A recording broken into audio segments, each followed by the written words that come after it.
Olá, bem-vinda, bem-vindo ao painel. Esta foi a semana em que a Globo News sabatinou assessores econômicos dos principais candidatos à presidência. Por essas entrevistas passaram questões que dividem o eleitorado: cortar gastos ou gastar mais para estimular o crescimento, intervir ou não para gerar emprego, reformar a Previdência ou fazer apenas ajustes, privatizar tudo, parte ou nada. Hoje nós vamos submeter essas questões e o conjunto das sabatinas aos economistas Delfim Neto, ex-ministro da Fazenda e professor emérito da USP, Laura Carvalho, professora de Economia da Universidade de São Paulo, e participa também do programa Marcos Lisboa, presidente do INSPER.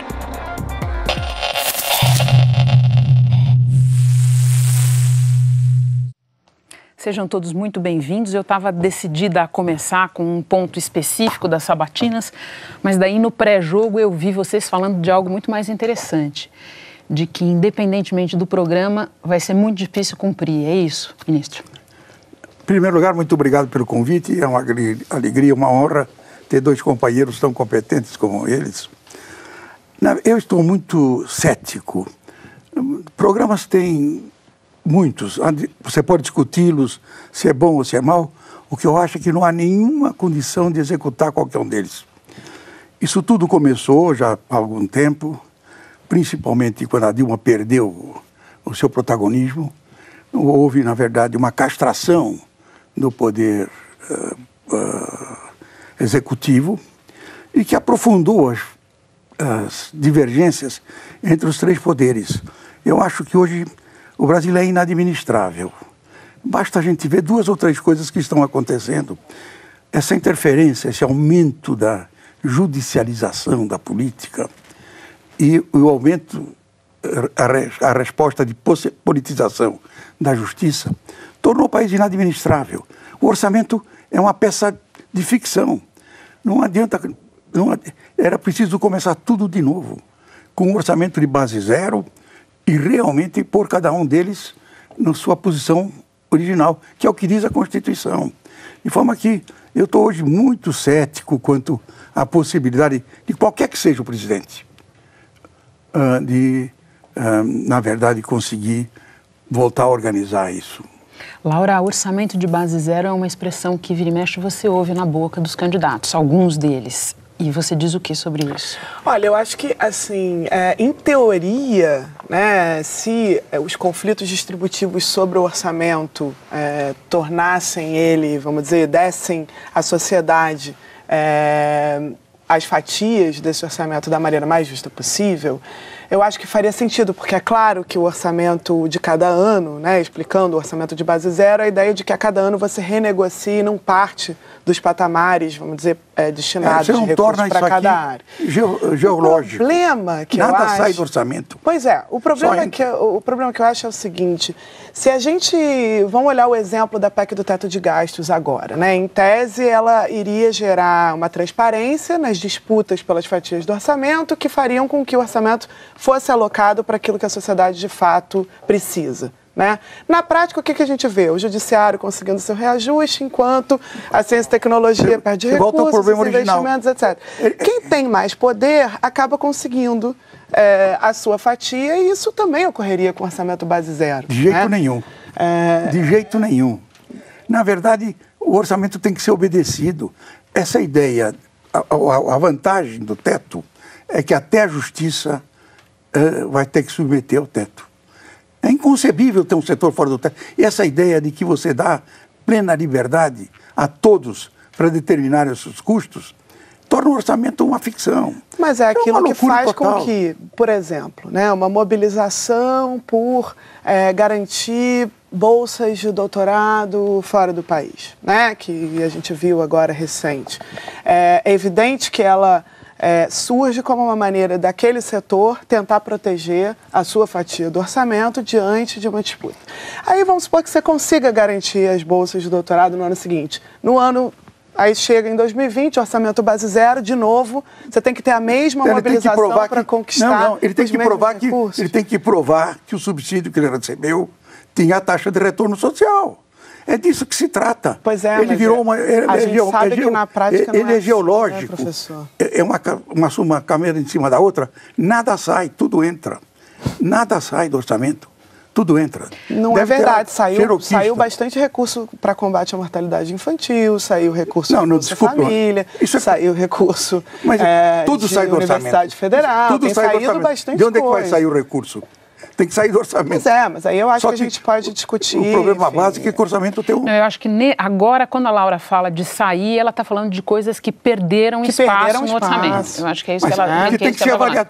Quem perdeu? O Congresso é o Congresso que decide isso. Então, mas aí o orçamento de base zero também é o Congresso que iria decidir. O orçamento de base zero é feito no Executivo e submetido ao Congresso, como tudo. Então, mas uma coisa importante que você está levantando aí é por que esse negócio não funcionou. Por que motivo você não funciona? Porque, na verdade, você deu uma liberdade para o Judiciário e para o Legislativo. O Legislativo pode fazer o que ele quiser. Tá certo? Ele é senhor das suas besteiras. Mas o problema do Judiciário é muito simples. O orçamento de saúde é fixo. Um juiz não tem como...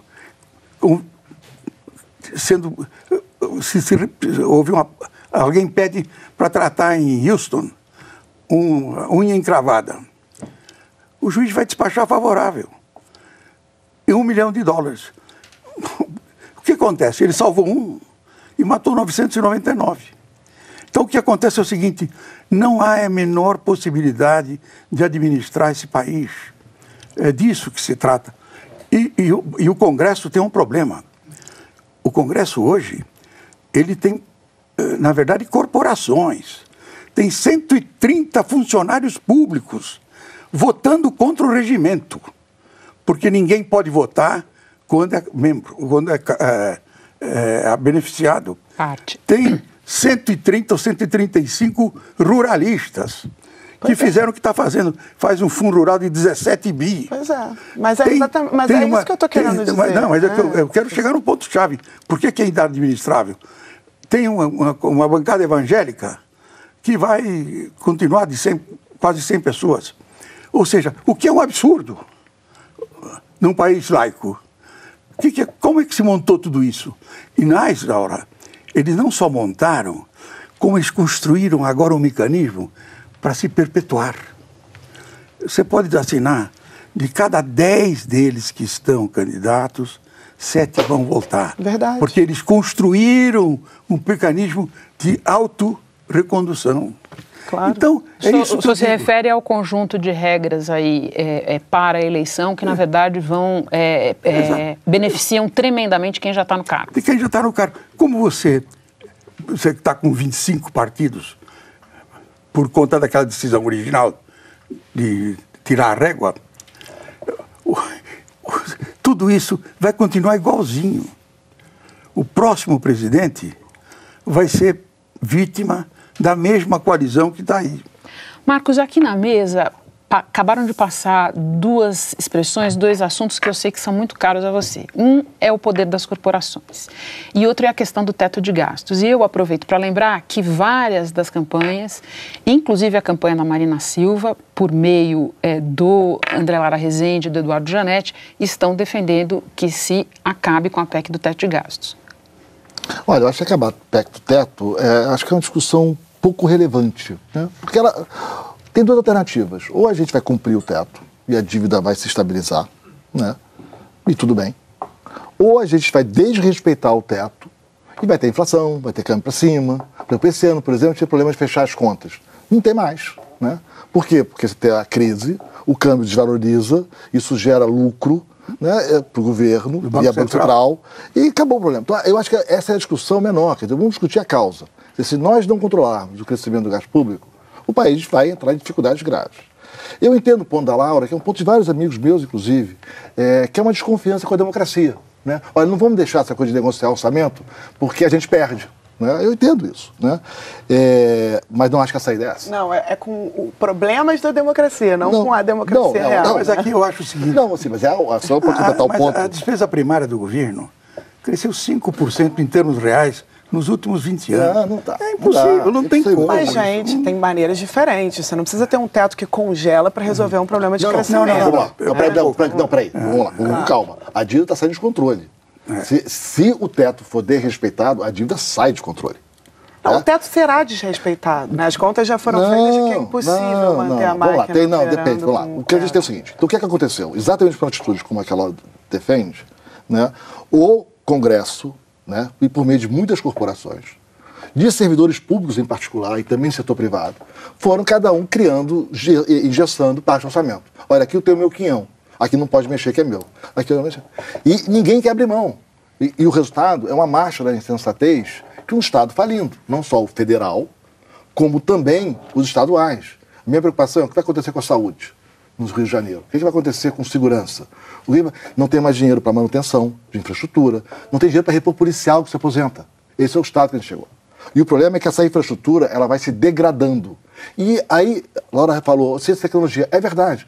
Como é que os professores universitários não foram a favor da reforma da Previdência? Nós criamos uma estrutura previdenciária que eu não conheço em outro país. Aposentar homem com 55 anos, em média, mulheres com 50 anos, né? Aposentadorias integrais no setor público, né? Poder acumular benefícios. Eu vou adorar o dia que alguém contar um caso de algo semelhante ao brasileiro. O problema do Rio de Janeiro e dos estados foram os pagamentos. Você pode fazer o que você quiser, pode fazer um discurso bacana, falar em saneamento, falar em mortalidade infantil, acho ótimo. Se não rever reforma da Previdência, não vai ter dinheiro nos estados para sair da crise. Hoje, mais de 100% do orçamento está congelado por lei. Grande parte em emendas constitucionais, quase tudo. E uma pequena parte por lei. O que significa, eu quero fazer o gancho com o que o Delfim estava dizendo, que eu tenho duas preocupações nesse momento. Uma é que não repitamos o erro da campanha de 14 e que vire guerra. Porque para sair dessa encrenca vai ter que construir a maioria. Vai precisar de 60% do Congresso para aprovar boa parte das reformas necessárias. Vai ter que ter capacidade de negociação para arbitrar as perdas, capacidade de construir soluções. Isso quer dizer capacidade de dialogar com os perdedores da eleição. Sem isso, o vencedor não faz muita coisa. Segundo lugar, tem que conversar com os demais poderes. Sai do descontrole. O judiciário hoje toma decisões inacreditáveis. É uma irresponsabilidade com o país.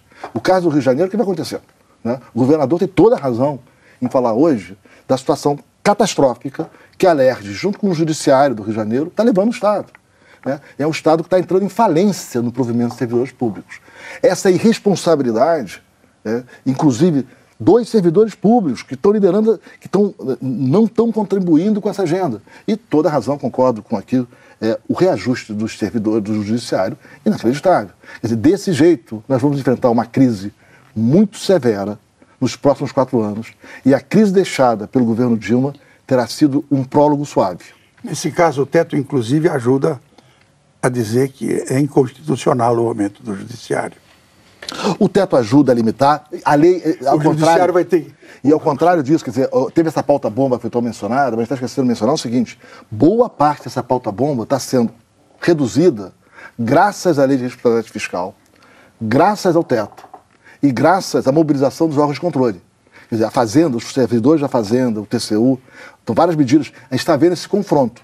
Agora, os agricultores se reúnem e falam, não, eu quero 17 bilhões. Mas como? Acabou o dinheiro. Bom, minha visão, assim, acho que talvez a gente viva em países diferentes, porque a minha crença na democracia, ela é tal que me parece que a estrutura, como o Delfim falou antes, de desigualdade, né, que a gente tem, refletida nas decisões, né, na maneira como o Congresso negocia emendas parlamentares para barrar denúncias de corrupção do presidente, enfim. Isso, na prática, significa que a democracia ela não está operando, né? Ela não está operando em normalidade. A gente não vê o Congresso representando as demandas democráticas da sociedade. Num contexto como esse, né, primeiro, eu até acho que uma regra fiscal para crescimento dos gastos é algo razoável, com um horizonte de estabilização da dívida pública dali a alguns anos, como outros países fazem, é algo razoável. Mas o que se fez não foi isso. Foi um governo, na verdade, aprovar uma PEC do teto que não lhe restringe no curto prazo, que joga um problema para quem for assumir em 2019. As contas feitas até aqui, tem um estudo da FGV, do IBRE, que já fez isso, tem o próprio estudo do Banco Mundial, que defende uma série de cortes de gastos, mostram que a PEC do teto ela não tem possibilidade de ser cumprida. Se achou que ela favoreceria a aprovação da reforma da Previdência, não ocorreu. né? E na prática, o que me parece aqui é que a gente vai chegar em 19 com um novo presidente, com uma bomba relógio, né, que é basicamente o risco de paralisação da máquina pública. A gente realmente vive em país diferente há muito tempo.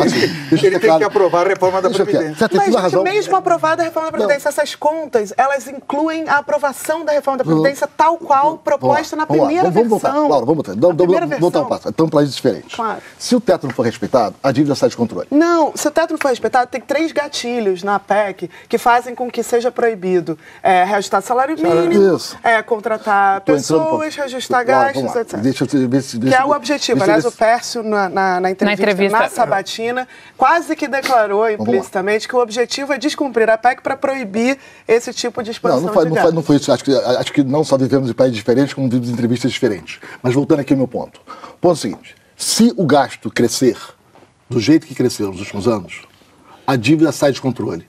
Isso leva ao aumento do custo de capital no Brasil, à insegurança que o governo vai fazer.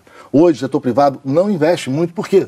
Porque eu não sei o que vai acontecer amanhã. O governo vai aumentar impostos? Como vai aumentar impostos? Vai ter inflação? Não vai ter inflação? Como é que vai resolver a crise do Rio? Mas por que não um ajuste um pouco via impostos e um pouco via... Claro que pode fazer, mas não é um pouco. Estamos falando de 350 bilhões de reais. Estamos falando de 4,5% do PIB. Os números são astronômicos. E mais ainda, sem reforma da Previdência profunda, esse número vai crescer. Você vai precisar, daqui a 2 anos, vai fazer 350, 400 bilhões, não sei de como tirar esse dinheiro, sem reduzir gastos. Mas vamos lá, dá um jeito. 4,5% do PIB, é muito dinheiro, 4%. Se não fizermos a reforma da Previdência, os estados vão colapsar. Eles já estão colapsando. Já houve algumas reformas. Temos um problema de estoque, temos um problema de fundo. Laura, nem de longe. Eu concordo com você que a despesa previdenciária crescer, o que, aliás, é sintoma de algo positivo, ainda bem que a população está envelhecendo e que a expectativa de vida está subindo, exige que a gente adie a idade de aposentadoria, e não é só agora, isso vai ocorrer agora e temos que continuar fazendo isso. Eu sou até a favor de uma medida que seja quase que automática de reajuste da idade de aposentadoria para aqueles que se aposentam. Eu quero só rebater. A gente sabe isso há 20 anos, Laura. Há 20 anos, ou o governo, quando não estava lá, há 15 anos atrás, defendia isso, ou o governo defendeu, ou os movimentos de esquerda foram contra. Vocês têm que assumir o ônus. Vocês quem? Não, o movimento de esquerda. Acho que tem sim. Tem que assumir o ponto, gente. Por que você não defendeu a reforma da Previdência? Como é que os intelectuais, como é que as pessoas universitárias foram contra a reforma da Previdência? Agora, a reforma proposta pelo Temer? Não, a segunda reforma do Arthur Maia. Assim, só era briga. Essa segunda nem foi. Foi. Aí já cadê o apoio? Como é que não apoiaram? Segunda coisa, eu acho que sim, o Congresso reflete a democracia. Você pode não gostar do resultado, mas reflete. A reforma da Previdência não andou porque as corporações e servidores públicos foram contra. As medidas da agricultura foram aprovadas no Congresso, porque teve uma mobilização de um setor da economia forte, o que eu acho que a gente está organizando mal o processo. Marcos, mas na prática, no limite, se você olhar para quem poderia aprovar, o Congresso não quis aprovar. Mas com pressão da sociedade. Olha a pressão que foi dos servidores públicos. Onde é que estava a universidade? Como é que a universidade, os intelectuais, foram contra a reforma da Previdência e agora se surpreendem de não ter dinheiro para ciência e tecnologia? Aquela reforma da Previdência proposta, ela tinha 2 elementos. Né? O primeiro, que tem a ver com idade mínima, eu acho que está de acordo com o que a gente está colocando. O segundo era 25 anos de tempo mínimo de contribuição num país onde a maioria dos trabalhadores nem fica no mercado formal esse tempo todo, ou seja, você tem um pedreiro, né, que não consegue um emprego formal por 25 anos, que ficaria completamente excluído do sistema de previdência. Qualquer pessoa com um mínimo de, vamos dizer, para esse lado, tá, da reforma, o BPC também, mas diria para essa parte da reforma. Vamos traduzir BPC para as pessoas? O benefício de prestação continuada, que é o benefício que, vamos dizer, os idosos que realmente não têm nem um salário mínimo, etc., têm direito. Me parece que essa primeira versão da reforma, que foi aquela que foi debatida na sociedade, ela tinha um elemento que não era para corrigir um crescimento da despesa previdenciária. Ela era para excluir do sistema de previdência uma massa de brasileiros que não é o dos brasileiros mais privilegiados, apesar de um marketing do governo que tentava vender a proposta. Mas o Congresso poderia ter mudado. O Congresso poderia ter mudado. Mas aí eu acho que o debate tem que ser feito de forma aberta. Mas o debate é o seguinte, claro que é aberto. Né? Eu participei do debate. Né? Agora é o seguinte, uma coisa é dizer, sou contra a reforma da Previdência. Outra coisa é falar, temos que fazer uma reforma da Previdência, vamos ver como fazer. Isso. Não, mas é o que eu senti ali naquele momento, não. A oposição à reforma, o movimento universitário... Bom, aí tem um problema que era um governo não eleito, aí tinha uma falta de legitimidade, então dentro dos movimentos universitários acho que havia uma resistência muito grande a qualquer coisa proposta pelo governo Temer, que foi um governo que de fato, né, veio, vamos dizer, de uma maneira que o professor acabou de colocar, assim, com esse congresso. Eu não lembro que o termo você usou para o congresso sendo proativo e tirando do executivo uma presidente. O congresso obedeceu a Constituição, mais nada. Então não ficamos brigando se queremos democracia ou não. Quando obedece a Constituição, dá um pau nele. Quando não obedece, também dá um pau nele. Eu só queria aproveitar que a gente está falando de um assunto tão central que é a reforma da Previdência e lembrar um pouco como é que foi aí no decorrer dessas sabatinas a posição de cada um dos economistas, de cada um dos principais candidatos. Um pouco isso. O economista que veio falar em nome da candidatura do PT foi talvez o mais explícito em dizer que não é necessário fazer reforma da Previdência, que a gente poderia passar com alguns ajustes nessa área. E os demais, todos defenderam a reforma da Previdência, mas, na linha do que o senhor está dizendo... Sem convicção. Sem convicção e também sem clareza como, com idade mínima, qual idade mínima, mudar de que maneira. Então, eu achava que era interessante a gente discutir também um pouco o que os candidatos estão falando a esse respeito. Me parece que o plano que menos faz sentido do que eu ouvi, pelo menos, que eu ainda não entendi, como seria, inclusive, viável, é o plano de capitalização da Previdência com uma transição... Isso aí é fantástico. Que tem uma transição bastante cara, né? Que me parece que, enfim, no contexto atual... Abre um fosso. No contexto atual, que é a ideia de você mudar do regime, né? Que atualmente quem trabalha contribui e quem está aposentado... num dado momento do tempo, recebe para um regime em que todo mundo poupa, né, uma parte e dali recebe daquele fundo no futuro. Isso faz parte do enrolation. Na transição, você fazer uma coisa dessa significa que você vai estar perdendo a contribuição de todo mundo que está atualmente, que vai estar colocando esse dinheiro no fundo. Só esclarecendo para quem não pegou a deixa ainda, que essa é a proposta do candidato Ciro Gomes. Essa proposta do candidato Ciro Gomes, eu acho essa, vamos dizer, a proposta mais problemática de Previdência. Renato, eu acho que estamos todos preocupados, porque o que a gente está vendo de proposta, boa parte não para de pé, tem umas ideias, né? Parece que não fizeram conta, não conhecem a literatura, não conhecem o caso do Brasil, e tem propostas muito estranhas. Então, concretamente, o que a gente tem? Nós temos que ter um ajuste fiscal de 350 bilhões de reais, 300, nos próximos 2 anos por ano, o fluxo, né? Sem isso, a dívida pública fica insustentável. E nós vamos ter problemas graves. Qual o crescimento do PIB você está considerando? Pode botar o crescimento para fazer o crescimento. O crescimento potencial hoje do Brasil está baixo. A produtividade está estagnada. Eu duvido que a gente vai conseguir crescer muito mais de... Você está supondo estagnação? Não, estagnação não. O crescimento baixo, né? Pode fazer crescimento com 2%, 3%. Não muda muito o cenário, tá? Mesmo o país crescendo 3%, que eu acho improvável, nosso bônus demográfico já se foi, né? Você precisa de uma produtividade crescendo mais de 2% ao ano para ter 3% de crescimento. Mesmo assim, se não fizer um ajuste muito severo, né, 3 pontos do PIB, 4 pontos do PIB, a gente não consegue estabilizar a dívida. Tem o problema dos estados que estão insolventes. Então, insolventes para não ter dinheiro para pagar folha de pagamento. E grandes municípios. Então, tem todas as distorções... Eu acho que é bem diferente da federal. Acho que a gente tem que tratar, inclusive, elas... Municípios também vão entrar. Você vai ter você tem todas as distorções, intervenções setoriais que foram feitas na última década, que desastrosas. Né?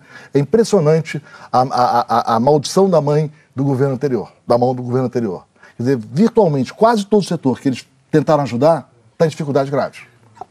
Então, o conteúdo nacional, as exonerações. Mas quem consegue... As exonerações, aliás, eu acho que é um elemento do ajuste fiscal que concordo que é urgente e que até acho que um espectro de candidaturas diferentes tratou, mas que o Congresso não tem aceitado eliminar nem com esse... Não foi o Congresso, a sociedade não quis. Os grupos organizados foram ao Congresso, os setores... A sociedade significa lobby de empresa? Porque aí, assim, a sociedade, para mim, não é exatamente lobista de setor industrial. Não, mas né? Exatamente esse é o ponto que estou nesse debate há anos. Quer dizer, o Brasil, por alguma razão, que a gente tem que tentar entender na nossa história, nós achamos razoáveis a organização dos grupos de interesses e tratar os grupos de interesses. Quer dizer, e o governo anterior fez um mal ao país imenso, começou lá em 2008, de achar que política econômica era distribuir benefícios. É desoneração, é crédito subsidiado. Quer dizer, você infantilizou a sociedade com uma política de distribuição de benefícios setoriais que, primeiro, do ponto de vista fiscal, contribuíram para a crise, além da Previdência. Segundo, do ponto de vista da eficiência econômica, foram desastrosas. A produtividade dos setores que sofreram intervenção foi para o chão. Nós estamos numa indústria hoje menos produtiva, gastamos dinheiro em atividades que fazemos mal feito, o custo do preço sobe. Péssimos projetos. Assim. Não, eu tenho concordância até com... Eu acho que o plano, que eu chamo de Agenda Fiesp, até no livro, de tentar dar incentivos para setores industriais, e que, aliás, não vieram todos num plano. Depois o Congresso foi acrescentando setores no plano e aumentando as desonerações, ampliando. Eu vou pedir para o senhor segurar um pouquinho o que o senhor vai dizer. Eu vou ter que fazer um rápido intervalo, bem rápido mesmo. Espera que a gente volta já já com o Globo News Painel.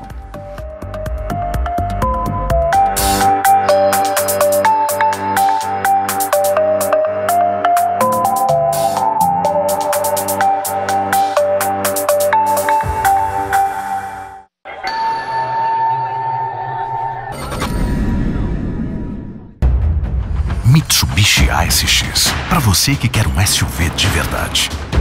Motor 2.0 com 170 cavalos flex e câmbio automático. Novo multimídia com conexão para Android e Apple CarPlay. Luxuoso espaço interno. Aproveite condições imperdíveis de R$ 103.990 por R$ 99.990. Mitsubishi, drive your ambition. Você precisa arrumar o gás da sua casa. O que você faz? Chama o faz tudo do seu prédio e pede para ele quebrar um galho? Ou escolhe alguém especializado para ter segurança? Menor dúvida, né? Mas e com os seus investimentos? O que você tem feito? Experimenta deixar com um especialista, como os gestores dos fundos que a Orama oferece. Você pode ter uma das melhores rentabilidades do mercado e a experiência de quem conhece investimento de verdade. Acesse orama.com.br e abra sua conta sem custo. Porque dinheiro mal cuidado evapora. Orama, onde falar de dinheiro rende.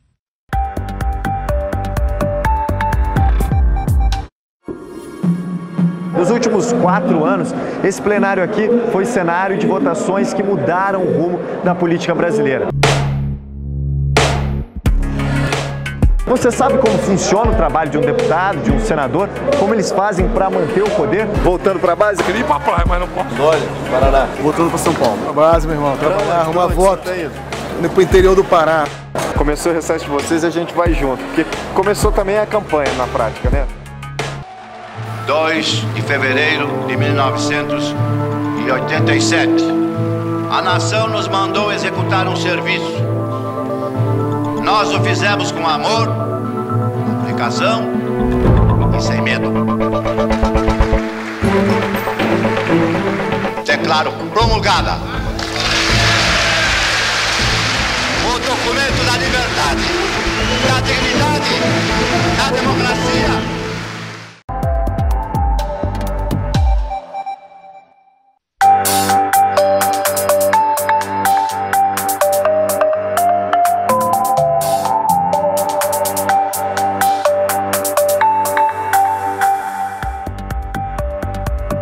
Estamos de volta com o Globo News Painel, debate super aquecido quando fomos para o intervalo. Ministro, o Marco estava lembrando aí da pesada herança do governo Dilma, econômica do governo Dilma, e o senhor disse que queria fazer uma defesa aí. Eu concordo com isso, só que eu quero chamar à mesa a democracia. A Dilma cometeu erros brutais. A intervenção no setor elétrico foi um escândalo, um absurdo. E aprovada pelo setor privado. Celebrada estimulada pelo setor privado. Depois participou do O que aconteceu quando ela fez aquela tolice? O Datafolha deu que ela cresceu 6% no seu prestígio. Ela gostou tanto que mandou o Trombini baixar os juros sem dar as condições fiscais adequadas. O que aconteceu com a Dilma? Subiu mais 6%. A Dilma atingiu o máximo de sua aprovação quando estava no máximo dos seus erros. Ela não errou sozinha, não. Ela errou junto com a sociedade, que é termo curto. Tem uma visão muito curta. Esta é que é a verdade. Esse negócio... Há um desarranjo no processo político. Eu hoje estou convencido, ou você faz um parlamentarismo com eleição distrital mista, para acabar com essas corporações, porque nenhum deles se elege num distrito. Parlamentarismo que também é rejeitado pela maioria. Mas é o que eu digo, eu não estou pedindo para a maioria mudar. O que eu estou dizendo é o seguinte, enquanto ela não mudar, não tem solução. Mas, Delfim, me parece que a gente também embarcou em algumas furadas desde 2016, porque, veja, não há dúvida de que houve erros de política econômica que eu acho graves, mas o que a gente está vivendo hoje, né, que foi, primeiro, uma falsa promessa de recuperação econômica que não veio, com uma agenda econômica implementada por um governo que não contava com a legitimidade da sociedade. Será que isso também não está abrindo espaço para essa incerteza vamos pensar de como começou isso econômica? Tudo. Começou na campanha eleitoral da Dilma, onde foi um vale-tudo absolutamente horroroso. E quando ela ganhou, o que ela fez? Ela ganhou com um terço, um pouquinho mais de votos. No dia seguinte, ela convidou... Implementou a agenda da oposição. Não há dúvida. Ela tentou implementar a agenda que ela tinha combatido. Agora, isso justifica uma retirada? Assim, a minha impressão é que a gente, nesse debate eleitoral, a gente ainda está muito sofrendo as consequências, inclusive essa perda de votos do PSDB, né, para a candidatura do Jair Bolsonaro.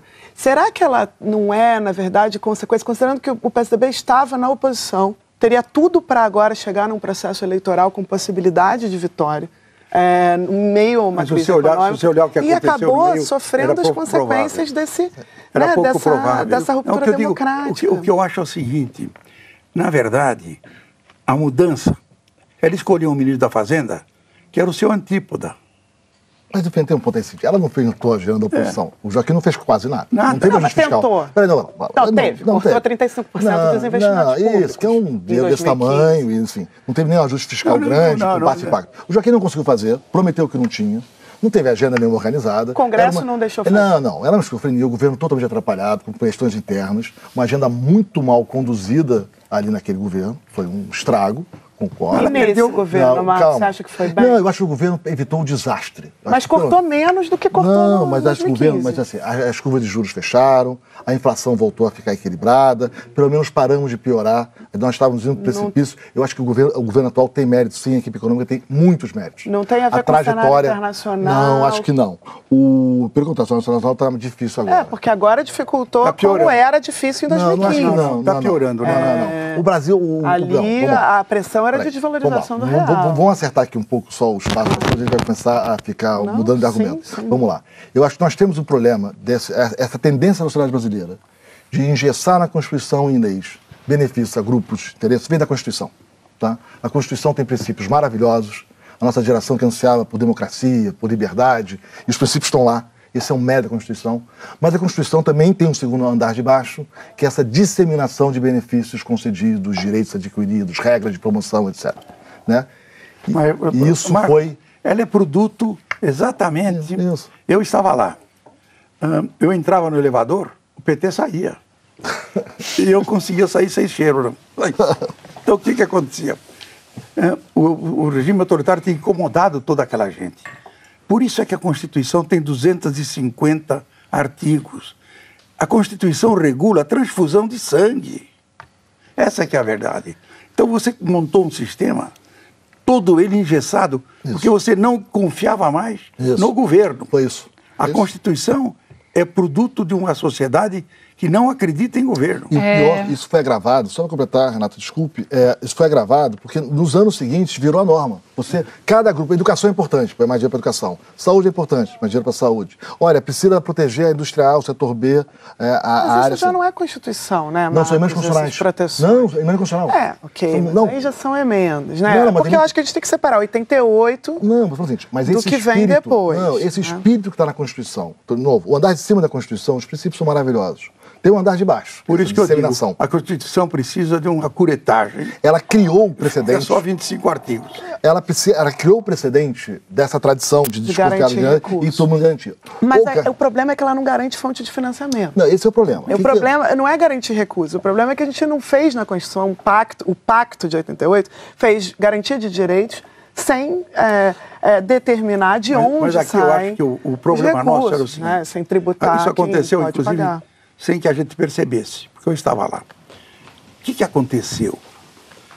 Antes da Constituição, saúde, educação, saneamento, segurança, eram deveres do Estado. Na Constituição, nós transformamos isso em direitos do cidadão. A Constituição é que judicializou tudo. Não, mas eu concordo. Esse plano da Constituição, Delfim, é o que eu chamo do andar de cima, que eu acho que é o avanço civilizatório da Constituição. Né? O problema foi a injeção de recursos que foi sendo criado, o que levou a uma situação, e aí, de novo, isso foi um processo longo. Né? Teve uma fase de ajuste ali, acho que teve uma transição ali entre Fernando Henrique e o primeiro Lula, que a agenda foi diferente. Né? Vamos tentar ter leis de responsabilidade fiscal, vamos discutir mais eficiência da política pública, vamos garantir, por exemplo, avaliação em educação, vamos garantir que o dinheiro que vai para a educação vire aprendizado. Né?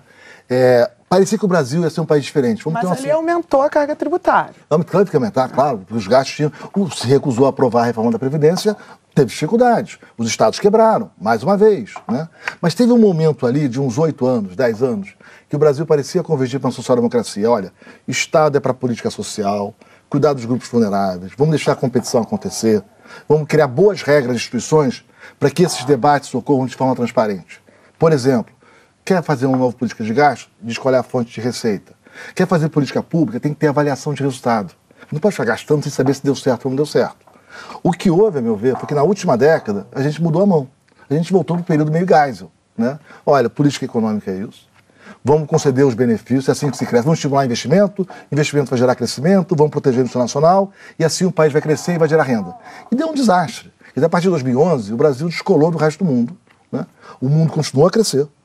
A América Latina, o resto do mundo, os emergentes. Os exportadores de petróleo sofreram todos algum impacto ali, porque ali a gente vê o preço de petróleo... Já faz 30 anos que o Brasil cresce menos que o mundo. Não, tem um problema de produtividade, você tem toda a razão. Teve um momento que nós começamos a acompanhar, pelo menos a América Latina e o mundo, que foi entre Fernando Henrique e o primeiro Lula. Ali nós acompanhamos. A partir ali de 2011, o Brasil descola do mundo. Os emergentes continuam crescendo muito mais que o Brasil, já cresceu antes, e nós descolamos. Agora, o que eu acho, aí voltando aqui a esse ponto, quer dizer, eu acho que não é culpa do governo apenas. Eu concordo inteiramente com o Delfim. A sociedade brasileira demandava isso. Os setores organizados, a sociedade demandava os benefícios, esses privilégios, essa disseminação de proteções. A sociedade não entende os limites físicos de qualquer economia.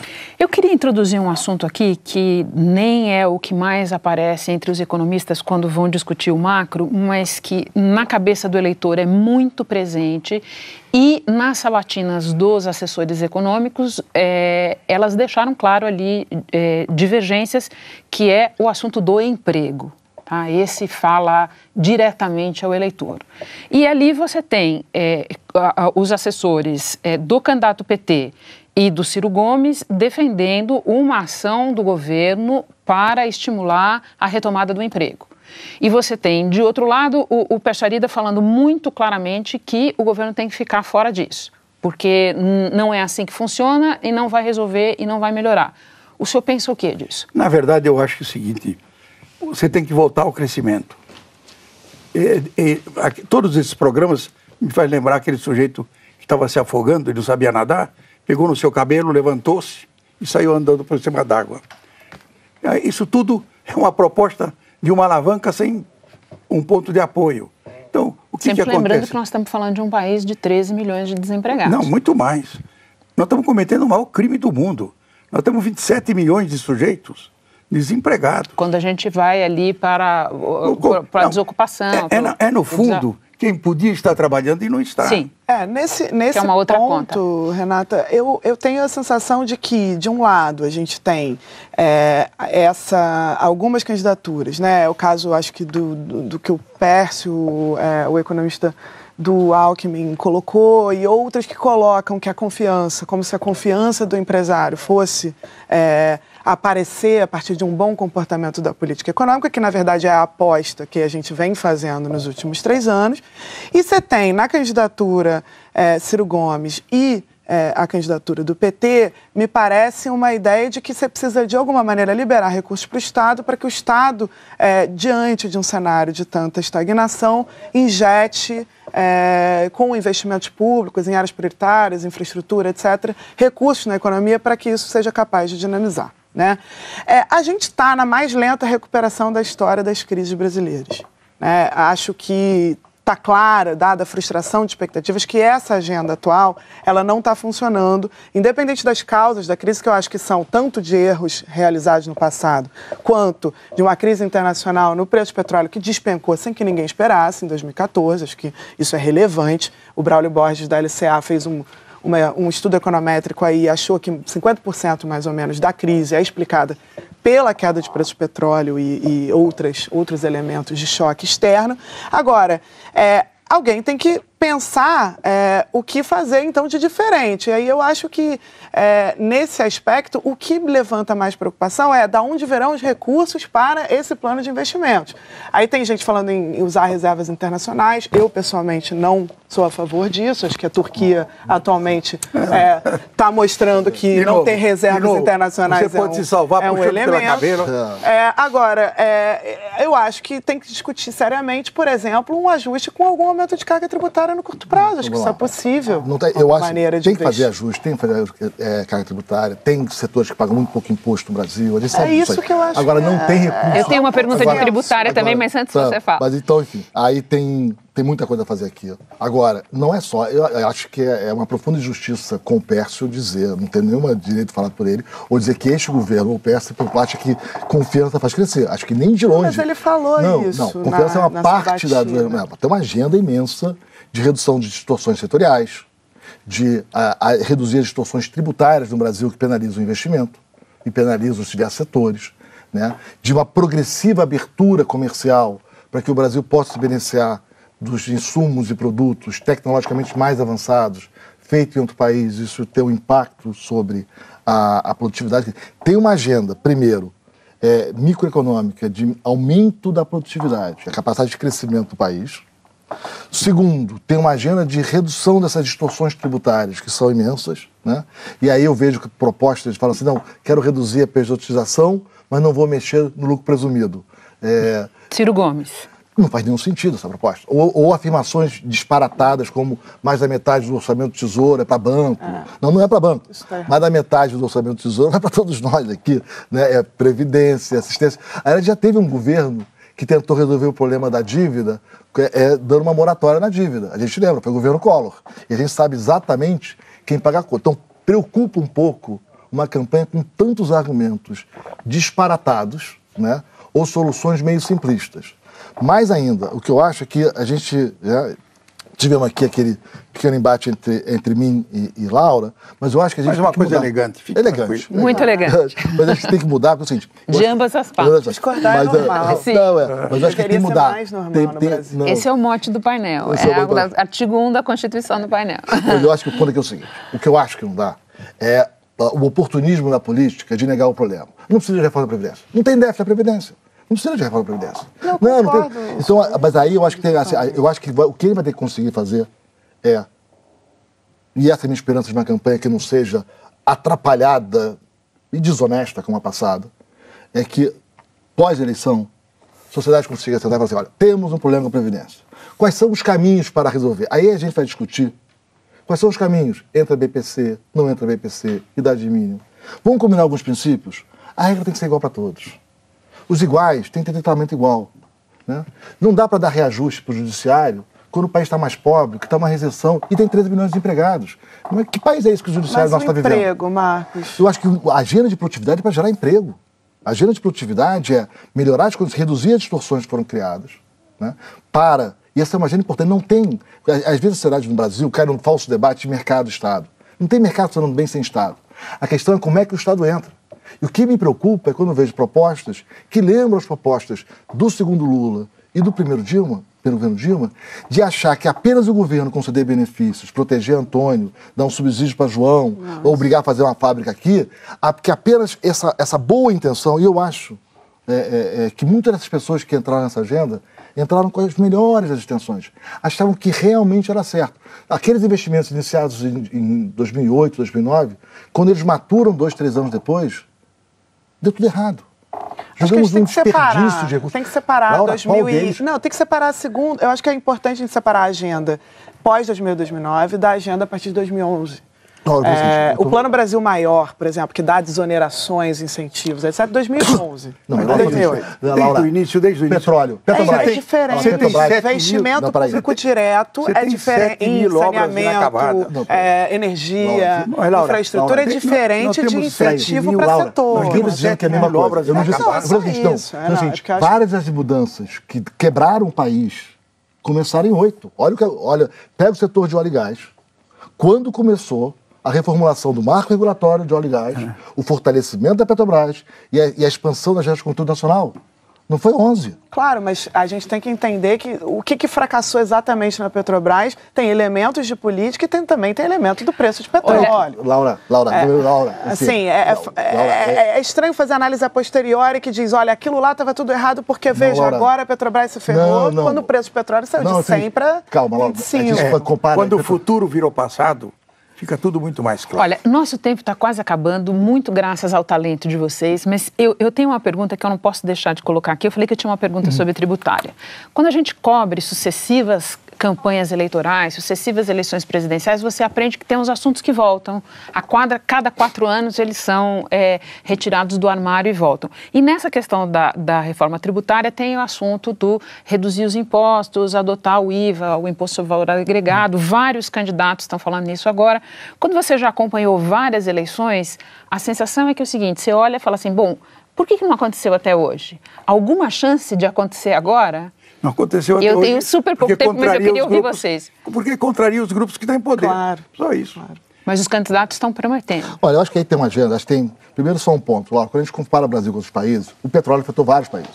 Claro. O Brasil piorou mais que os demais países. Os exportadores de petróleo, piorou mais mesmo, a partir de 15, porque fez outras coisas. Não, mas em 11... Tem grupo de análise, nem éramos importantes. Tem análise do grupo sintético de controle, olhando a partir de 11, mas o Brasil piorou mais do que seus pares, piorou mais, mas esses seus pares não eram exportadores de petróleo nessas análises. Mas nem éramos importantes na exportação de petróleo. Assim, eu vou disponibilizar depois os dados não, para a gente começar. Eu acho que é legal ver as agora, eu acho que o ponto aqui é o seguinte, eu conheço o trabalho do Braulio e eu discordo ali de muita coisa que ele fez ali. Mas, enfim, esse é outro ponto.